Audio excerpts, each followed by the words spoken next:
Hello, नमस्कार दोस्तों। आज हम बात करेंगे वेदांता कंपनी के स्टॉक्स के बारे में। और इस स्टॉक्स में अगर आप देखेंगे तो स्टॉक्स हमारा एक हाई लेवल को बनाने के बाद स्टॉक्स में गिरावट आई थी और स्टॉक्स अब एक रेंज के अंदर ट्रेड करते हुए दिखाई दे रहा है। आज भी ये स्टॉक्स निफ्टी के अगेंस्ट में काम किया है। निफ्टी ने इन्वर्टेड हैमर कैंडल बनाई है और आज इसने हैमर कैंडल बनाई है।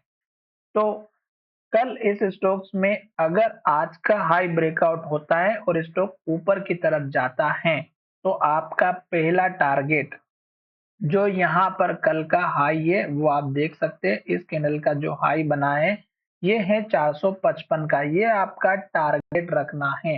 ये लेवल ब्रेकआउट होता है तो नेक्स्ट टारगेट इस कैंडल का हाई जो कि 462 या 63 का है, तो ये आप 62 का रख सकते हैं या 63 का रख सकते हैं। उसके बाद इंपॉर्टेंट जो टारगेट रहेगा वो इस कैंडल के हाई का रहेगा।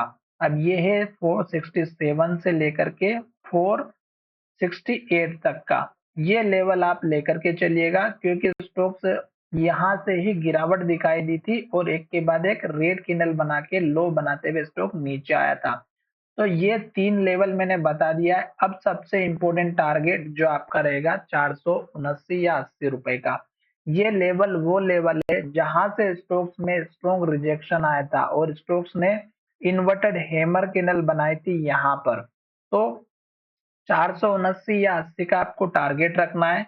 स्टॉक्स में 4 ग्रीन कैंडल बनी हुई है, पर कल की कैंडल अगर आप देखेंगे तो बहुत बड़ी कैंडल बनी थी जिसमें 438 का लो था, 455 का हाई था और बीच में जाकर के क्लोजिंग दी थी। अब ये जो लो है ये इतना स्ट्रॉन्ग है कि अगर स्टॉक हमारा इस लो को तोड़ेगा तो भारी गिरावट होगी। फिर स्टॉक का सपोर्ट लेवल एक तो इस कैंडल का लो जो कि 426 का है और दूसरा है हमारा 424 का। तो 424 426 का एक स्ट्रॉन्ग बाई या सपोर्ट लेवल रखना है, पर हमें इंतजार करना है कि स्टॉक इस लेवल को नहीं तोड़ दे। कंफर्मेशन का वेट करना है क्योंकि स्टॉक का पुराना हाई लेवल 506 का था। फिर स्टॉक का हाई नीचे बना 480 के आसपास का और अब स्टॉक्स अगर इस हाई को ब्रेकआउट नहीं करता है और स्टॉक नीचे की तरफ आता है तो फिर ये लेवल भी टूटता हुआ दिखाई दे सकता है। तो इसलिए मैंने आपको ये लेवल बता दिया है। एक के बाद एक लेवल हमें तभी मिलेंगे जब स्टॉक्स हमारा एक के बाद एक हाई बनाता है, जैसे कि यहाँ पर।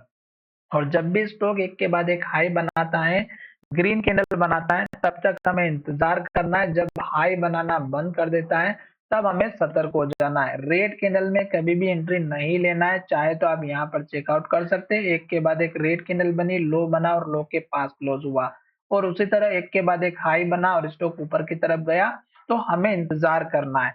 तो चलिए वीडियो को ये विराम करते हैं। कल के दिन मार्केट में गिरावट दिखाई दे सकती है, उसके पीछे का रीजन अगर आप यहाँ पर देखेंगे तो मैं आपको समझा देता हूँ कि निफ्टी ने अपने जो ऑल टाइम हाई है उसके लेवल को यहाँ पर ब्रेकआउट नहीं किया। कल निफ्टी का हाई था 25,000 का, आज निफ्टी का हाई था 24,800 का और निफ्टी ने कल भी रेड कैंडल बनाई, लो के पास क्लोज हुई। आज भी निफ्टी ने लो के आसपास एक क्लोजिंग दी है, इन्वर्टेड हैमर बनाई है और जैसे ही कल का लो 24,775 74 का बना हुआ है, ये लेवल अगर टूटेगा तो निफ्टी में गिरावट आएगी और फिर निफ्टी का लेवल रहेगा 24,600 के आसपास का, जो आप यहाँ पर इस कैंडल का हाई भी देख सकते हैं, इस कैंडल का हाई भी देख सकते हैं। तो चलिए वीडियो को ये विराम करते हैं। आशा करता हूँ कि ये जो मैंने आपके साथ वीडियो बनाया ये एजुकेशन के लिए बनाया और आपको अच्छे से समझ में आया होगा। वीडियो अगर अच्छे से समझ में आए तो चार्ट को और कैंडल को और अच्छे से समझिएगा और आप अपने हिसाब से प्रैक्टिस कीजिएगा। ग्रीन कैंडल अगर बन रही है, हाई बन रहा है तो बिंदास बैठे रहिएगा, एंजॉय कीजिएगा अपने प्रॉफिट को। अगर आपको फिर भी समझ में नहीं आता है तो आप अपने फाइनेंशियल एडवाइजर से एक बार जरूर कंसल्ट कीजिएगा क्योंकि ये वीडियो आपकी एजुकेशन के लिए था।